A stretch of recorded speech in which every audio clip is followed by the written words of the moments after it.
All right, good morning, everyone. My name is Rachel Mengelcook. I am Servion's Training and Product Development Manager. I have a long history in underwriting, and we'll be going over some FHA loans and Servion's policies and guidelines with you today. Now, I understand that you may not see some announcements on your screen. If that is the case, then the links to our materials are not up there, and for that, I apologize. You can find everything that we've covered today on the TPO website, as well as a recording of this webinar will be available on the TPO website in the next day or two. So I want to be respectful of everyone's time. It's 11:02 on my clock, so we are going to get started.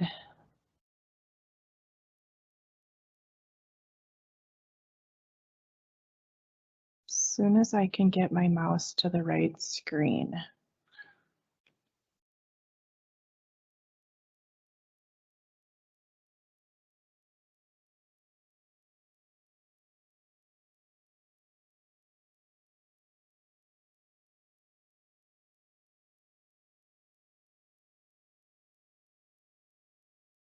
There we go.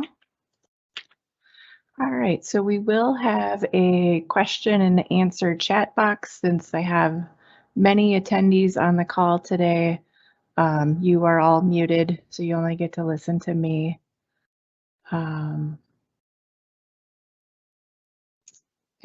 let's see, I see a couple of questions in there. Let me get, somebody's looking for a call-in number. Let me grab that for you and post that in there.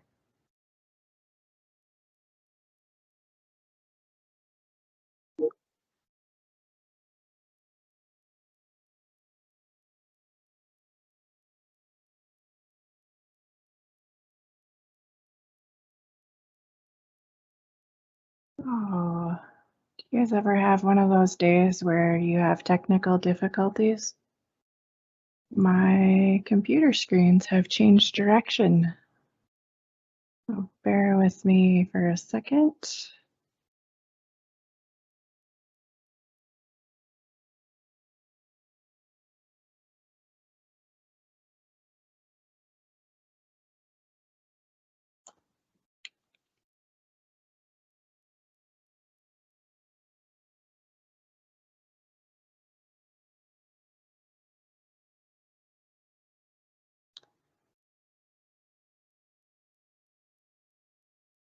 All right. File-in number.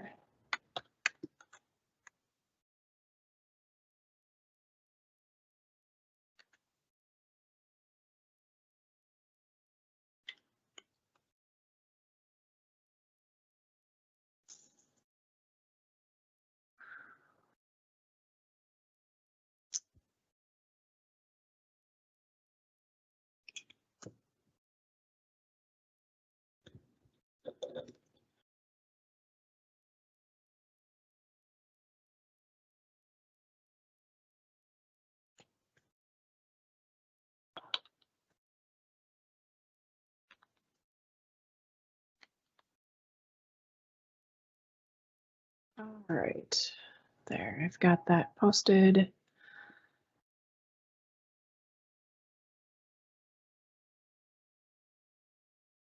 Okay, we will get my audio cranked up here.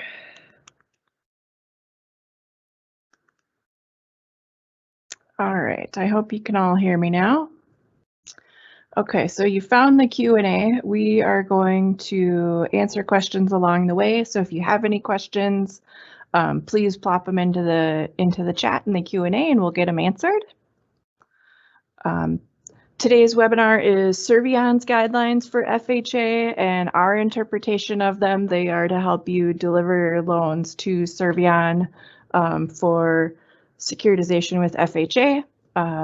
This is based on our experience, review of the guidelines, and just working with FHA in general. We're going to look over how to do an FHA loan, what is different about an FHA loan, how they work, and then what our guidelines and resources are for FHA loans. And I see somebody's looking for a conference ID. Let me plop that into the chat.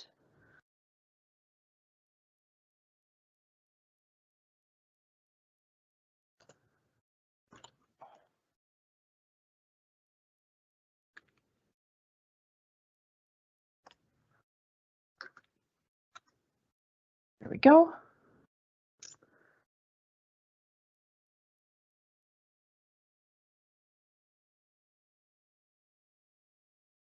All right, hopefully you guys can all get going in the conference ID there.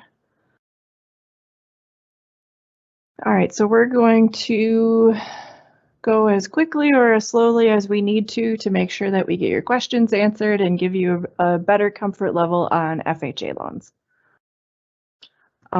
So I'd like to bring up that Servion does FHA loans in a variety of ways with our partners. And we may have any or all of you on the call doing loans in any of these ways.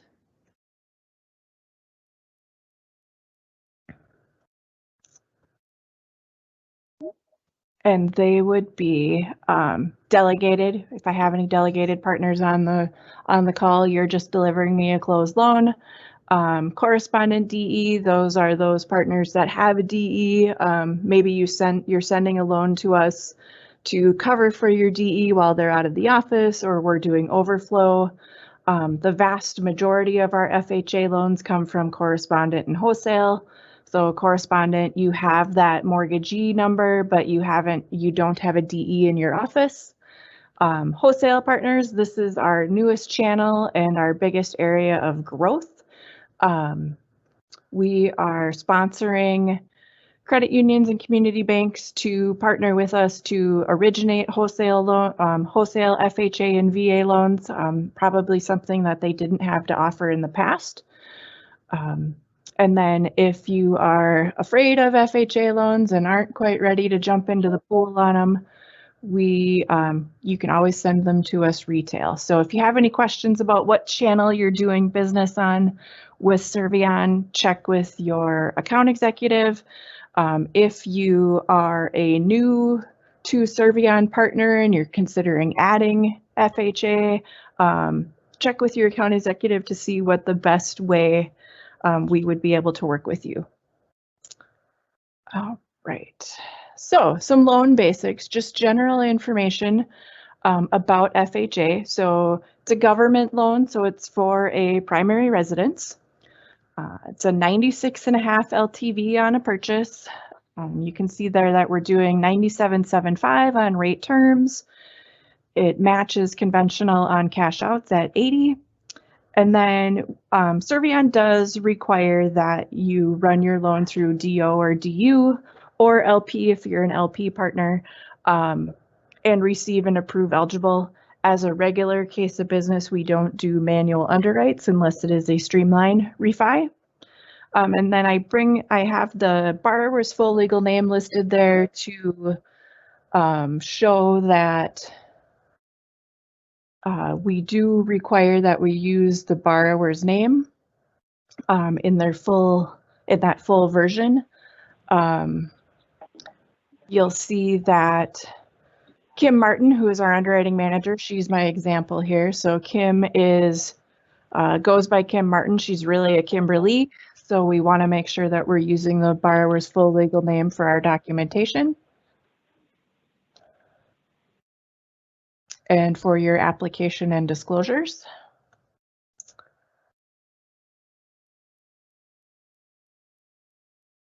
All right. And we're going to get everybody up to speed on some lingo for FHA. So when you're working with an FHA loan, they come with a case number. So the case number is one of the first things that happens when we get started on your FHA loan. It's ordered through FHA Connection. Depending on your type of partnership with us, you may or may not have access to FHA Connection. If you don't, we will order the case number for you. You'll see references to the case number in the guidelines and potentially in conditions that you receive. A lot of FHA's updates are based on case number assignment date. So the case number plays an important part. And then also the case number is linked to the property, not to the borrower. So sometimes we will come across an occasion where one borrower tried to purchase a property and was unable to, and when you're working with a new borrower, you'll find that there's already a case number on that FHA loan because the property gets assigned the case number, not the borrower. So in those instances, we get the case number assigned to us and move forward. Oh, so if you aren't familiar with CAVERS, that's another one that you're going to see. The Credit Alert Interactive Verification Reporting System. So really determines if the borrower has any outstanding debt with the federal government, if they're able to obtain a federally insured loan. A CAVERS is a letter and a series of numbers, and if it starts with an A, we're good. If it starts with a C or a D, those are not so good, and we need to research what the issue is and see if it can be resolved before we can move forward. Okay. All right. Oop, I am not loving my mouse. There we go. SAM, System of Award Management. For those of you that have been doing FHA loans, you've noticed the SAM system has changed. I don't have any new job aids on how to work through that system yet. But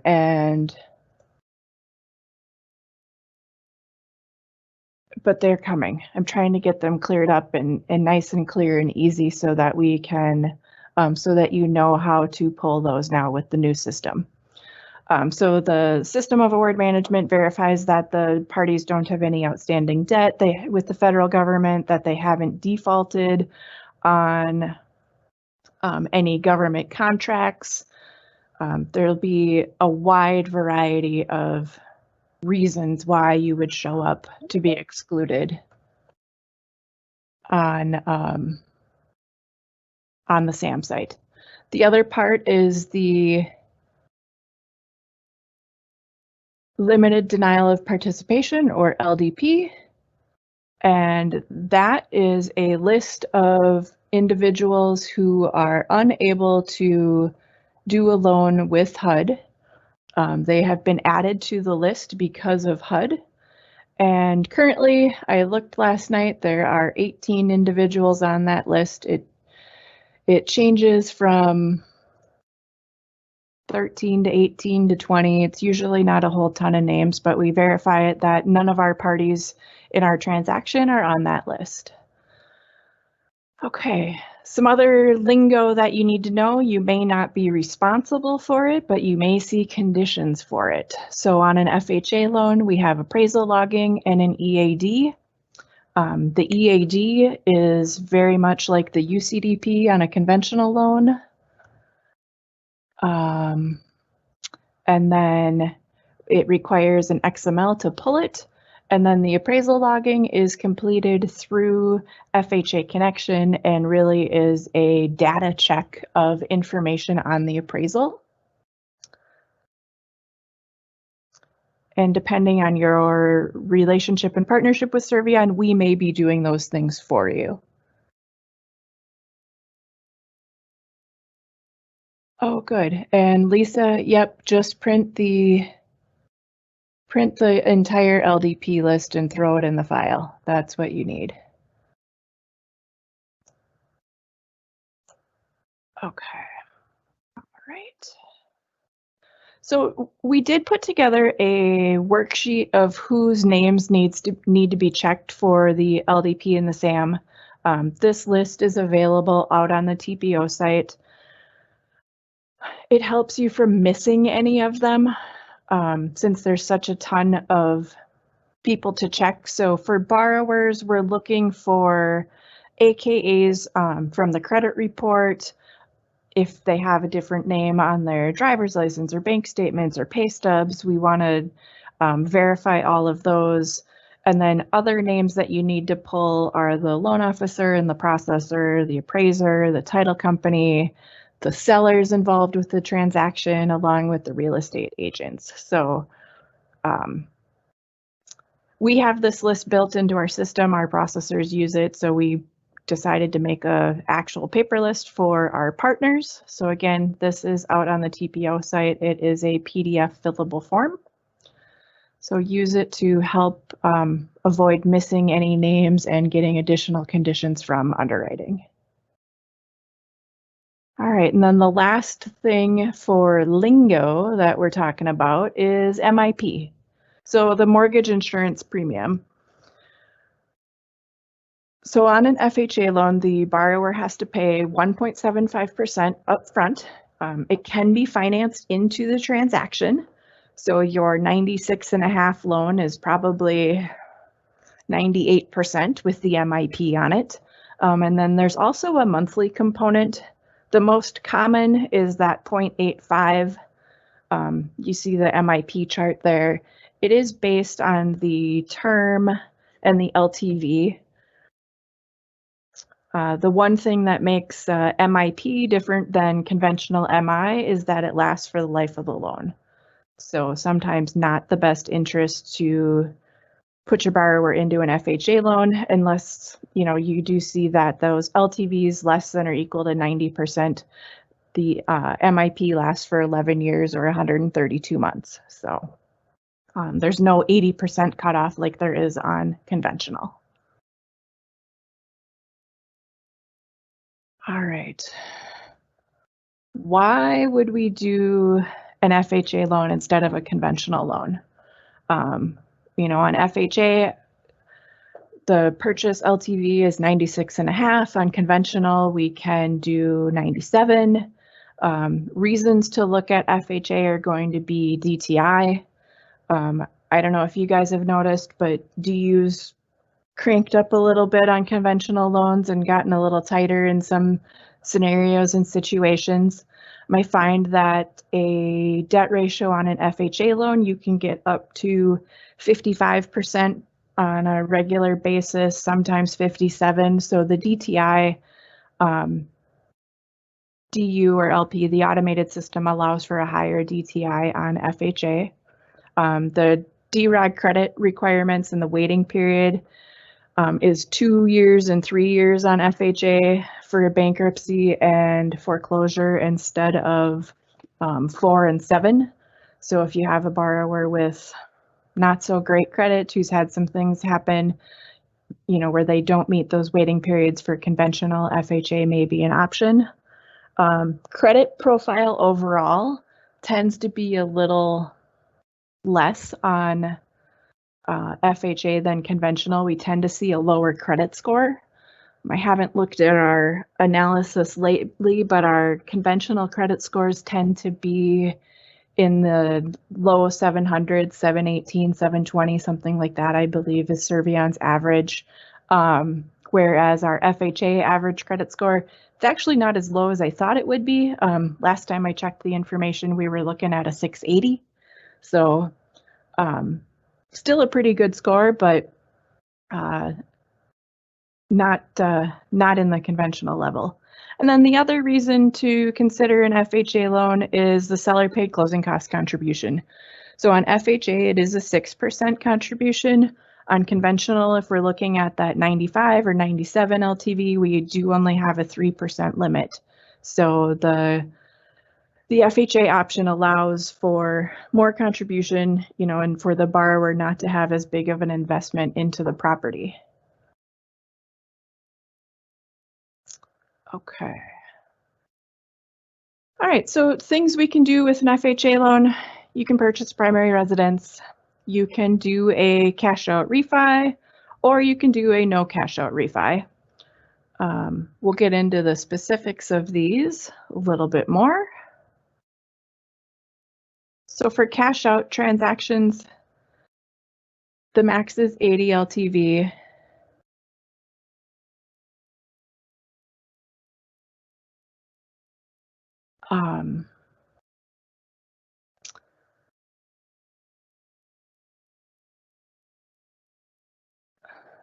Okay, max is 80 LTV.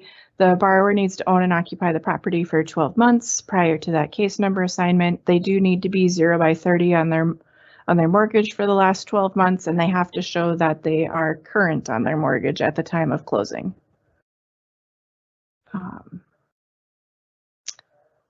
And then if they've recently done a refinance, the existing mortgage that they have has to have had at least 6 month late payments made on it. So they're trying to avoid churning and constantly refinancing that FHA loan. Okay, let's see. Linda, I know there's about a 20-second delay with what I say and what I click on.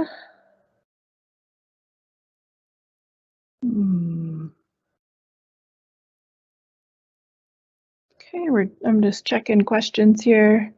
Will you or could you go over seller credit in terms of exceeding the total closing costs or prepaids, or do you have material that may help with that? So seller credits, if your seller is providing a 6% seller credit and your closing costs and fees do not meet 6%, that seller credit needs to be reduced. The borrower can't get funds back.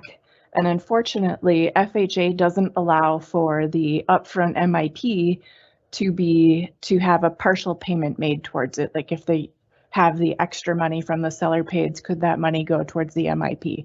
It cannot. The MIP needs to be fully financed or fully paid in cash, fully paid at the time of closing. So if you have excess seller pays, they just merely need to be reduced.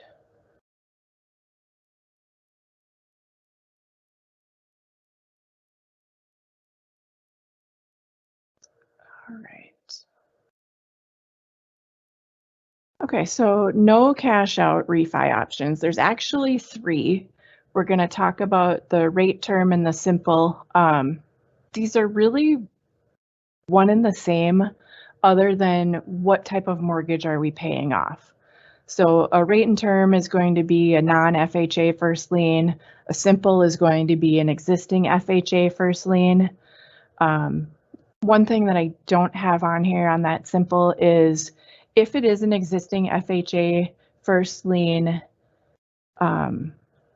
you will need to obtain a refinance authorization from FHA Connection that will show a refund of the upfront MIP on their existing loan, which would be a credit back to the borrower.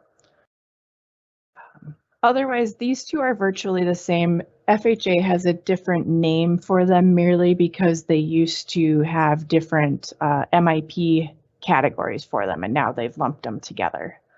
So your other no cash out refi option is a streamline. So the FHA streamline is the no documentation, no appraisal needed. The downfall of an FHA streamline, say versus a VA IRRRL, is that the closing costs and the fees can't be financed into the streamline. On FHA, the borrower has to come to closing with the costs, or you need to include the cost for the transaction into something that you're going to cover with a lender credit. So the borrower can't finance any closing costs on an FHA streamline. There are some things that need to be met to be able to do a streamline, which would be making a benefit to the borrower, reducing the rate by at least 0.5 point. Mortgage history has to be clean, 0 by 30 in the last 6 months, no more than 1 by 30 in the 7 to 12 months prior. And then again, like cash outs, that existing loan has to have at least 6 monthly payments made on it. So the easy part about doing a streamline is there's no credit required. We don't have to review income. If the borrower does need to come to closing with money, we do ask to document that. But we don't see a ton of FHA streamlines merely because you can't finance in the costs. So I got another question. Can you use the excess to buy down the rate? So I'm on those seller pays. You could use the excess to buy down the rate. You know, I think about the timing of when you find out you have excess seller pays, and it's usually, at least in our company, it's usually when we're prepping the CD.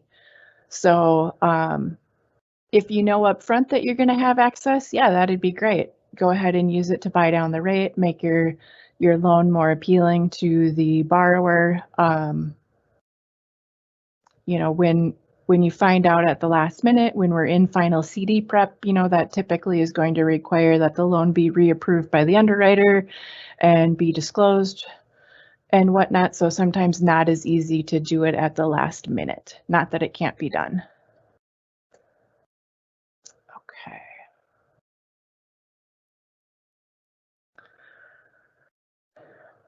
All right, so those purchases. So 96.5 LTV. You can do CLTV up to 105 if it's a governmental entity. So if the city has a program where they want to give down payment money to low income or just to bring more bodies to the city, if it's coming from a governmental entity, then they can go ahead and do that up to the 105 CLTV. So we don't allow for seller seconds or mortgage company seconds. That second mortgage has to be from that governmental entity. So a couple of other key things. We're going to talk more about the 3.5% into the transaction. That's a critical part for doing an FHA loan. Positive thing about FHA, you can get all the money from a gift. There's those 6% seller pays again. And then we can do an FHA purchase up to 96.5% on a 1 to 4 family. So if the borrower wants to buy a 4-unit property and they're going to occupy a unit, you can still do the 96.5. You know, we're going to have a tough sell if the borrower already owns property and they want to buy and they're going to occupy this 4-unit as their primary residence. But if it's the only property they own, you know, we shouldn't have any issues with that. So critical piece, minimum required investment. Here's that 3.5%. So when you're doing an FHA loan, the borrower has to have 3.5% into the transaction. That money can't come from anybody who's participating in the transaction. The buyer or the seller, the real estate agents, anybody who has any interest in it. So that 3.5% can be from the borrower's funds, it can be gift funds, or it can be a grant from a governmental entity. And then I had a side note here, because we do a lot of lending in states that have tax prorations, and there tends to be a tax proration credit on the CD where the borrower doesn't necessarily have to come to closing with the full 3.5%. I still need to document that the borrower had the 3.5% to bring to closing. So in states where you don't have that tax proration credit, you'll want to make sure that your borrower is bringing in the 3.5% to closing, that bottom line number of cash from borrower is 3.5%. So if the borrower doesn't contribute the 3.5%, I actually can't get insurance from FHA. So it's one of the most critical pieces we have. All right, some other hot topics that cause problems. The seller needs to be entitled for at least 90 days prior to the date the purchase agreement was signed. So this is the seller. So FHA has a hot button for property flipping. So we need to make sure that the seller's been in title for at least 90 days. Some of the best ways to do that, double check with the realtor. I like to have my own loan officers Google the property, look it up on the county website, just make that confirmation, because typically this becomes really evident when you get title or you get the appraisal back. And quite honestly, if you have title or appraisal back, you're probably going to have a heartbroken borrower where you're trying to scramble and figure out a way to make the loan work or flip it into a different program because we're not able to do an FHA loan if there was property flipping. Okay, another thing that I point out here is that identity of interest. So this applies to if you are the tenant and you are buying from your landlord. You need to have occupied the property for at least 6 months. So we will ask for proof of that, whether it be the lease agreement, utility bills at the subject property from 6 months ago in the borrower's name. We will need to document some sort of proof that they have been living there for at least 6 months. Or if you are buying the property from your family member. So there's a couple different pieces with the family member and identity of interest. One being you're going to buy the property that your family member currently lives in. So I'm going to buy dad's primary residence. Dad's moving into the retirement home. Okay, that's fine as long as it was dad's primary residence for at least 6 months. The other scenario is if I'm living in mom and dad's house, I need to have been living in it for at least 6 months, like that landlord-tenant relationship. In the situation where I'm going to buy mom and dad's rental property because they don't want it anymore and I'm going to live there, that's going to be a problem where 96.5% isn't going to be available. Only 85% is. So in the situation where the tenant's buying from the landlord and the tenant hasn't lived in the property for at least 6 months, the max LTV is 85%. And same with that family situation. If it's not dad's primary residence when I'm buying from dad, then my max LTV is 85% unless I've lived in the property for at least 6 months. So good news, I've got some helpers to help you remind you of these issues. And we'll get to those probably towards the end. Okay, so there's that case number. Versus the appraisal order. So I have to have the case number established before we order the appraisal. So on an FHA loan, you can still use your AMC, your approved appraiser list. They just have to be FHA approved appraisers. And then the case number needs to be pulled before the appraisal is ordered because the appraiser needs that case number information. And then the last thing we've got here is gift documentation. So let's look at gift funds. So a lot of FHA loans that we work on have gift funds. You know, quite honestly, the FHA loan tends to be a little more not as nice credit. We tend to be pinching for pennies to get every dollar we can documented for cash to close. So we see a lot of gifts. And the gift, so this document here tells you who an eligible donor is for FHA. And then it also tells you what documentation you need to provide. So the one thing that stands out on an FHA loan with a gift is that we have to have the donor's bank statement. So FHA rewrote their HUD handbook back in 2016, 2015. They rewrote the bugger, and one of the things that they really put in there was that the donor has to provide a 1-month bank statement showing the withdrawal of funds. It has to be a full bank statement. It can't be blacked out. It has to have all the pages. Ultimately, if the donor doesn't want to give a bank statement, then they can't be the donor on the transaction. So there isn't an option to get a letter from the bank. It has to be a bank statement for the donor. So,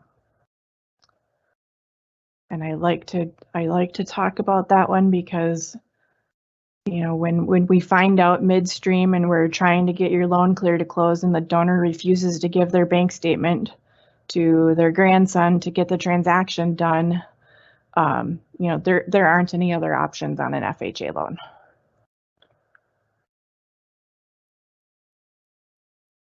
Okay. So income documents. So I list these out because they're kind of counterintuitive to what we may be used to getting on a conventional loan.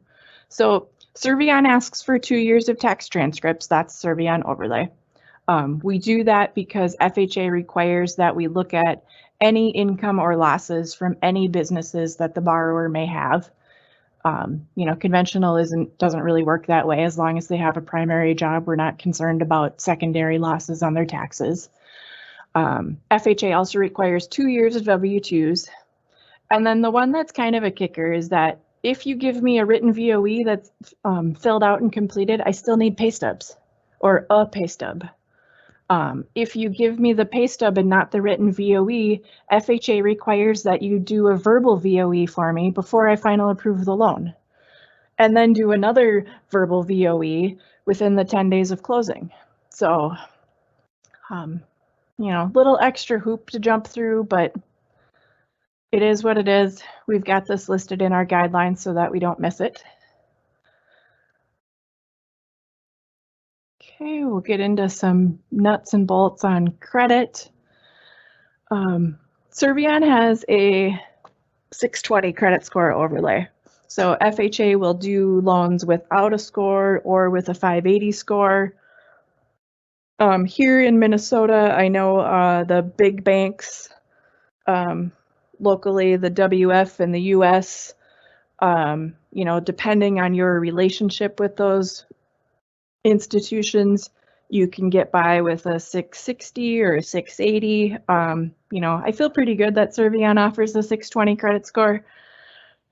And again, our average FHA credit score is in the 680s, so it's not entirely a deal breaker. So on the DROG credit waiting periods, as I mentioned before, it's 2 years on bankruptcy and 3 years on foreclosure or short sale. And that waiting period goes from when it happened until when the case number is pulled. So that case number, here it is, it's that start of the loan, it's the clock ticking. So we want to make sure that the waiting period has passed before we pull the case number. In terms of judgments, collections, you know, judgments, they need to be paid in full or have a payment plan in place.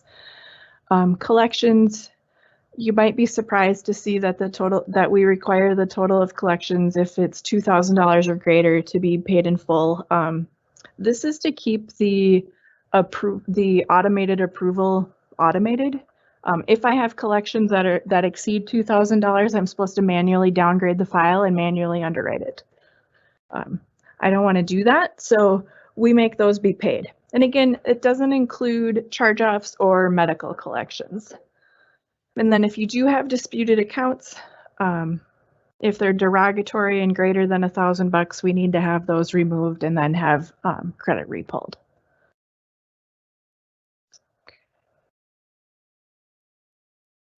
All right. We talked a little bit about DTI, why I would use an FHA loan. Again, that DTI, whatever DU will approve. It's very common to see 55. I've seen 57. I think I've even seen a 59. So if DU or LP will approve it, you can do it. That's acceptable. Student loan payments are a big deal on FHA, and they're kind of a big deal breaker at times. So you have to use 1% of the balance or verify the fully amortized payment. So if I have a $100,000 student loan and the credit report says the payment's $300, I need to use $1,000. If I don't use the $1,000, I have to get documentation of what that fully amortized payment is. So I'm gonna get a printout from the financial institution that shows me what the term is, what the interest rate is, and then usually we'll have the balance and we can calculate out the fully amortized payment. Or I have to use the 1%. So this is where loans will come into underwriting and the originator didn't update the payments and now our loan doesn't debt ratio. So I bring this up and talk about it because it's important and because it's out of the norm. So 1% of the balance. The other thing that's out of the norm a little bit that we get used to doing is being able to exclude installment debts that are less than 10 months. As long as it's not a lease, you know, my mortgage brain says, oh, I don't need to worry about that payment. Well, on FHA, you do if the payment is more than 5% of the income. Then I can't exclude it until we're down to less than 3 months. I like to point out these differences so that they don't surprise you. And then the last one that's kind of a DTI kicker is when I've got that divorce and the ex-spouse is responsible for making the mortgage payments. On a conventional loan, that's all I need. I just need the divorce decree, proof that they have to make the payment. On FHA, that's not enough. I have to have the divorce decree and then I have to have proof that they're actually making the payment from the ex-spouse. So, you know, that's sometimes not something that you can get depending on the relationship between your borrower and their ex.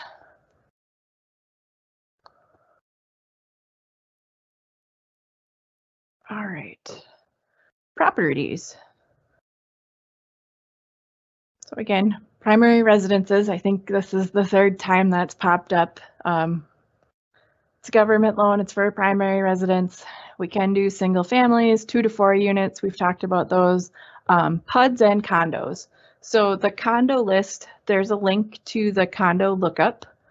The condo does need to be FHA approved before we can proceed. So if you're working with someone who's looking at a condo, you'll want to pull that up and double check that condo information is needed before we can order the case number.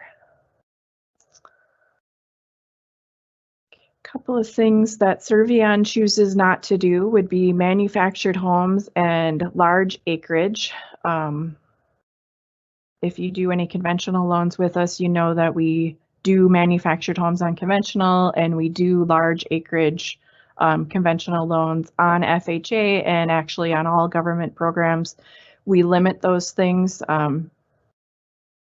somewhat purely because of the documentation that's required. So we choose, at this point in time, we choose not to do manufactured homes on government, and then we limit that acreage to 20 acres for an eligible property.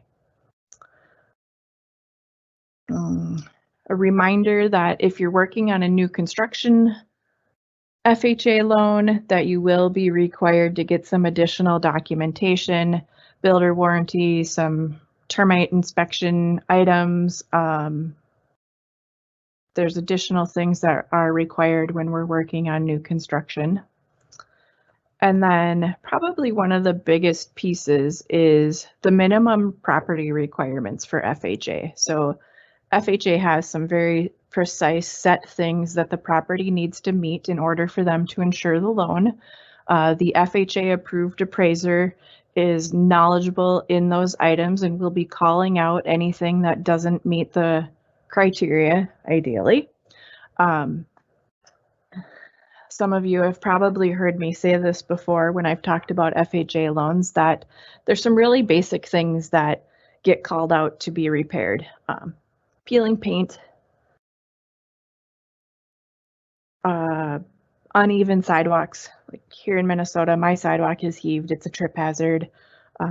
Not having a handrail on your steps, whether it's going down to the basement or outside if you're more than 3 steps.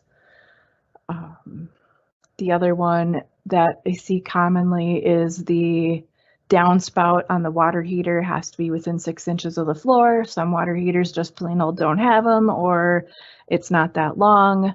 And then other things that tend to be called out are like not having a GFI outlet in the bathroom.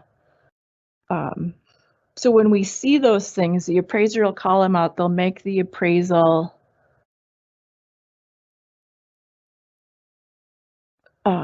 They'll make the appraisal subject to the subject to those items being repaired.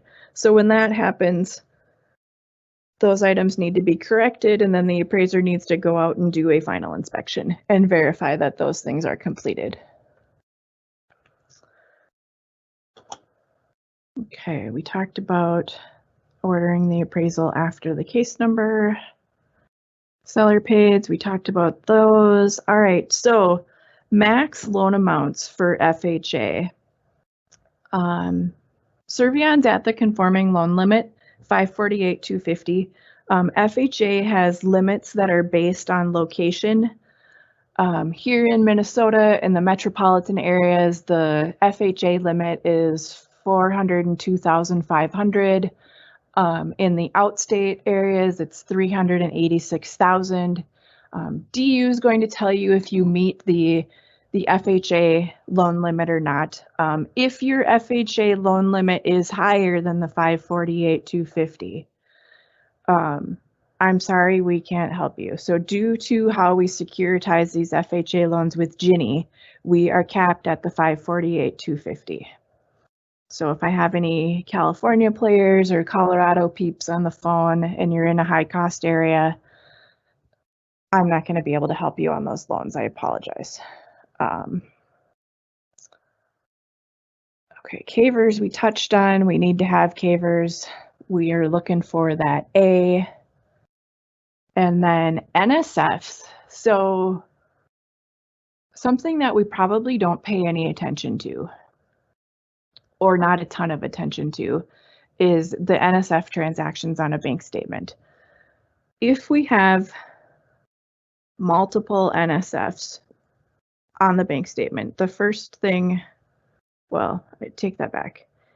If the underwriter sees an NSF on the bank statement, the first thing they're going to do is go look at the year-to-date NSF charges and see if this is a recurring issue or if it was a one-off thing. So then when I'm looking at the bank statement as the underwriter, if I see that they had NSF transactions, they had 4 that happened in a row, because, you know, if you bounce one check, you're going to bounce more. It doesn't seem like anybody ever bounces just one. So if you have all those transactions happening at one time, it's really one event, even if it was 4 bounce checks. In that case, if I look back at the year-to-date NSF charges and there aren't any and I just have these few, I'm probably okay to proceed.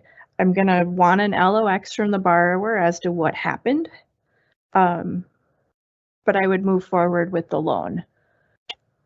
If I look at the NSFs, if I see an NSF and I go look at the year-to-date NSFs and it's several $100s, or one that I saw recently, it was $3,000. Who spends $3,000 on NSF charges? When I see that, those loans will be declined for financial mismanagement. So on an FHA loan, make sure you're looking at your bank statement. I've had people ask me, well, Rachel, can I just send you a VOD? Yeah, FHA says if you give me a VOD, you still have to give me a bank statement.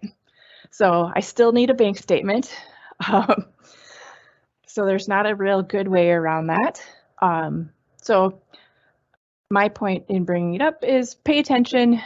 If need be, potentially move funds to a different account. You know, go into it with your eyes wide open, because the underwriter will be. Okay, let's see. We got a question. Where on the TPO site will the slides be located? I put they are out there already, and they are in the Documents tab.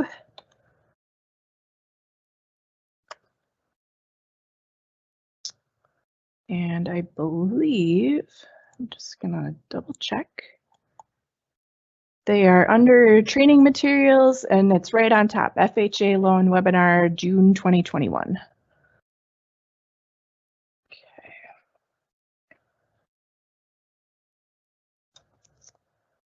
All right. Okay, we're going to look at what the disclosures look like for FHA. Because they're different, these are the out of the ordinary ones. They're the ones that, they're not your standard 3-day disclosures. I'm not going to go over those. I'm just going to go over the FHA specific ones. So you've got the important notice to home buyers. Really telling the borrower that they shouldn't commit fraud, and an FHA loan can be assumed. So just some details there. You've got the notice to homeowner. That's required by FHA. Then you've got the informed consumer choice. So this one is really a comparison. If I did a conventional loan, if I did an FHA loan, how do my payments vary?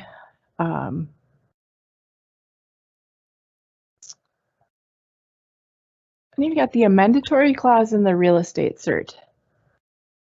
So I don't have it on here, but these are required on purchase transactions, and depending on the state you're in and the type of purchase agreement that the real estate agent might be using, or that someone downloaded from the internet, these items may be in the PA.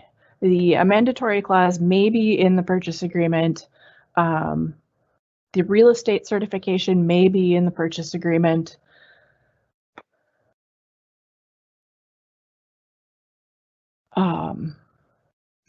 And sometimes we only see one or the other piece. So if the underwriter conditions for it, it's because both pieces weren't in there. On a rare occasion, the underwriter misses it. Sometimes they're not together in the purchase agreement in the same place, so we don't pick up that both of them are in there. Best for easy practice, we send this out with our initial disclosure, so at least it comes back with the borrower's signature on it, and then our processors tend to farm it out for seller signature and real estate agent signatures if it's not in the PA. The HUD addendum was updated this year. It got rid of all those ticky-tacky questions about, do you own an existing HUD home? Do you plan to occupy? Did anybody tell you about the value of your property? All those questions on the second page are gone. So it's really become a streamlined form. It's 2 pages for initial document, and then at clear to close, the underwriter signs pages 3 and 4 of it. Got just the one thing pointed out here.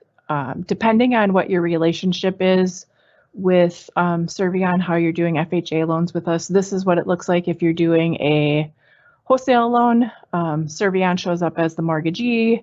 We are listed in the sponsor section, and then the third-party originator, our partner, is listed here in the sponsored originator with their NMLS. So if you are partnering with us a different way, there's a different way to fill it out. So if you need any assistance with that, you can let me or your account manager know.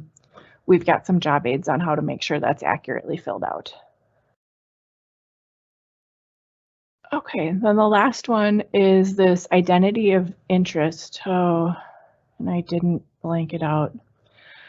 Okay, well, we're looking for this document to be in with the package so that we can determine if the borrower has that identity of interest. So these are the things we talked about. If they have a relationship with their landlord, if it's a parent, child, buyer, seller, do we meet that criteria? So.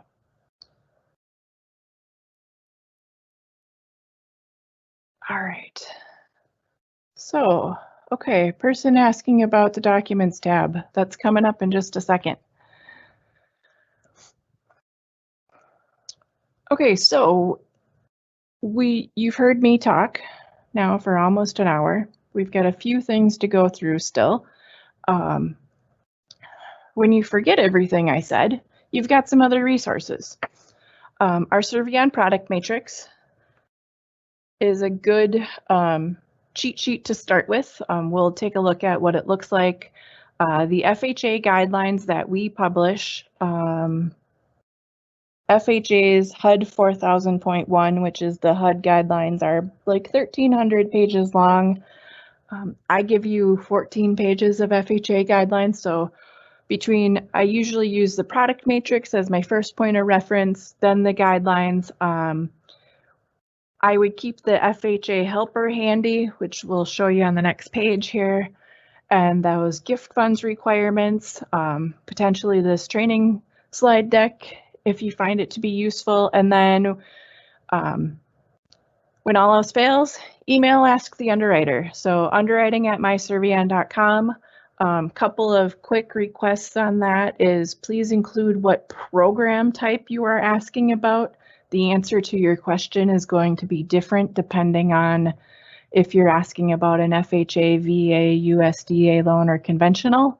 That tends to be the first question that we ask back. What kind of loan are you working on? So if you can include that initially, that will just eliminate some of the back and forth.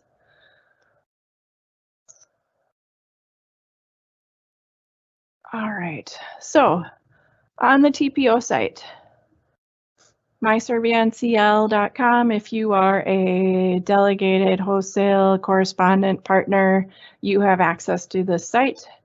You can see documents up in the header, and then you will find the few things that I'm talking about here today.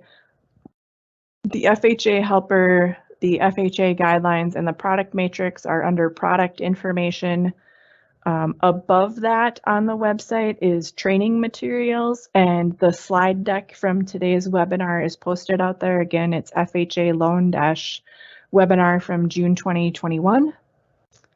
So that is available to you. Here's that FHA helper. So if you are not someone who does a lot of FHA business, I would keep this handy. This would be my first point of reference to remind me how to do an FHA loan. Broken out in a couple of easy ways. Deal breakers. So we've talked about all of these things today. Everything on here we've already talked about. Making sure that you run through those before you get too far into your transaction to make sure that you can really do it and that you won't have any heartbreak along the way. This is a great resource for that.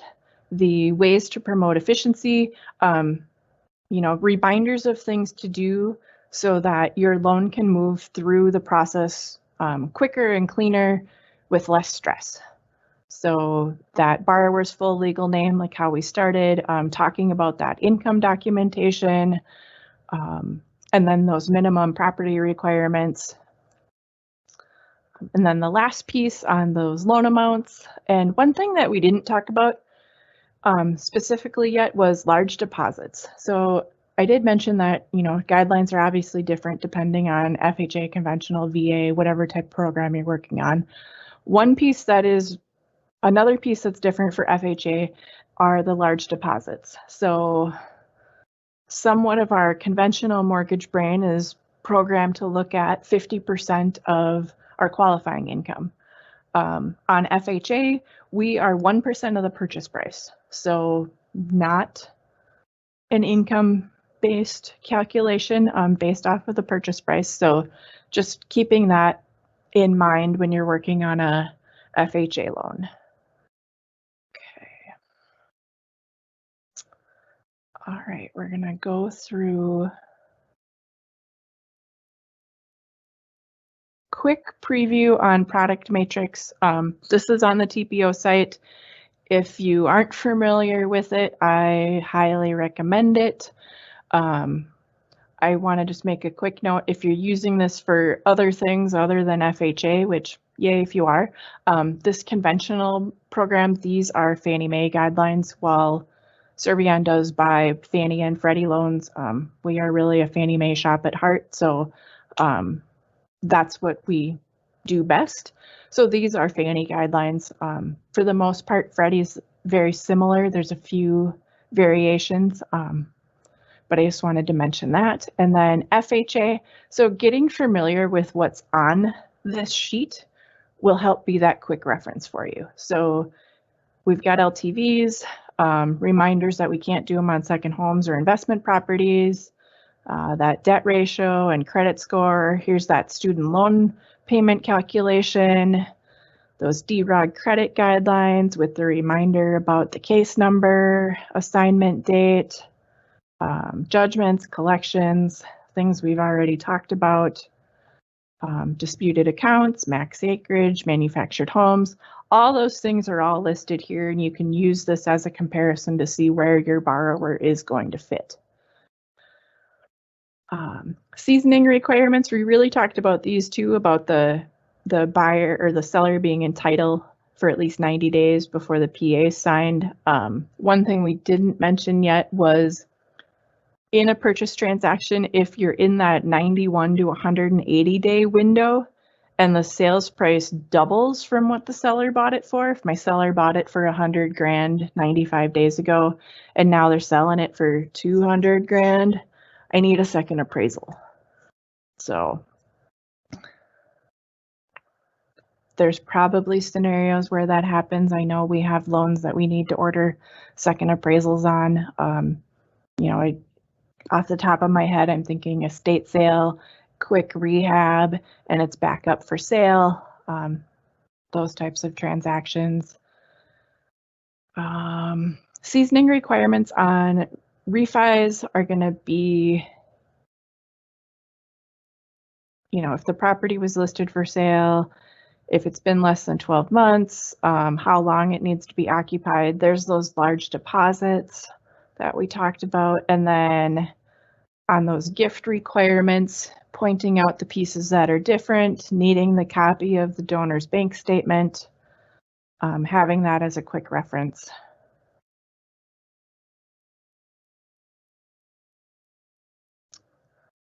I give you property inspection requirements. So when you're working on a purchase or on a refi where the appraiser calls anything out, we're going to tell you what we're going to ask for, how long, how old it can be, how long it's valid for. So those are listed here. On an FHA loan, it's not uncommon to have repairs that need to be done depending on the season. We will allow an escrow holdback for those.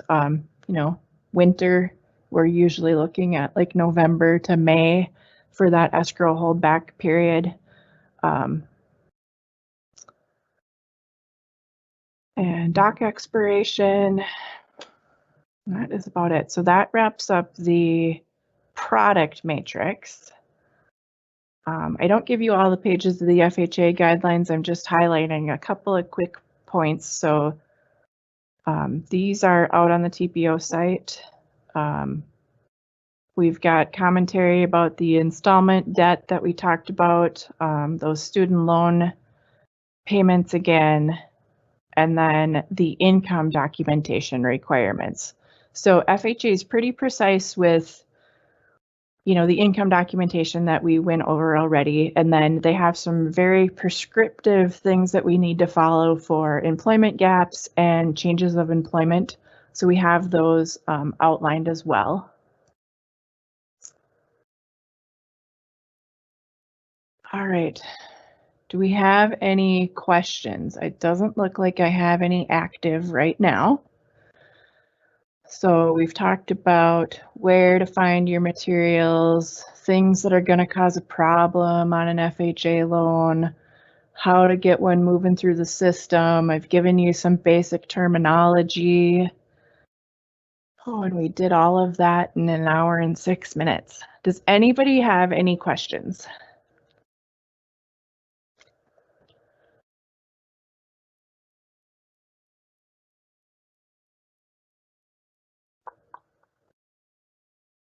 Okay, well, I am not seeing any come in. So with that, I really want to say thank you. The amount of participants that have come on for this webinar and the VA webinar that we did back in April it's been very exciting. So thank you for taking the time to listen in, to hopefully gain some knowledge on FHA or how to do an FHA loan with Servion. I really appreciate that. And the next one of these that will be coming up will be on USDA loans. May not be until the end of July, but we will be doing a USDA webinar as well. So thank you all. Have a great day. And this recording will be available on the TPO site, and I will be sending out links to recordings and materials to you all in the next day or so. Thank you so much.